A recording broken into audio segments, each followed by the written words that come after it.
Today's topic on 14 teams, 14 questions, the Michigan State Spartans. And the question for me with Michigan State is, what should Mel Tucker's goals be in year one in East Lansing?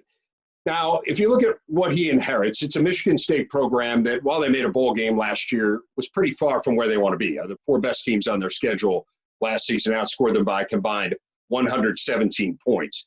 I think this year is less about the results and more about forming an identity. So where does that identity begin? Well, I think Mel Tucker sent a pretty clear message as to what that's going to look like on the defensive side. He has formed a staff that has a lot of carryover from the Mark D'Antonio era. I mean, you think about guys like Harlan Barnett, Mike Tressel being involved in that group as well, Ron Burton. We know what those guys bring in terms of their history at Michigan State. So for Spartan fans, this has got to be really comforting, because that identity of Michigan State football being based on hard-nosed, tough defense feels like it will remain. The issue, of course, is the offense. That's where they've dropped off over the last few years, and that's where the biggest question marks are. He hired Jay Johnson as an offensive coordinator.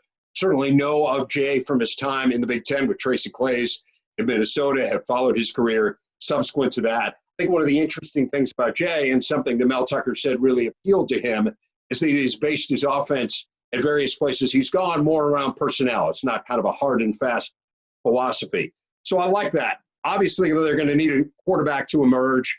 Rocky Lombardi has been inconsistent when we have seen him over the last couple of years. Accuracy has been a problem.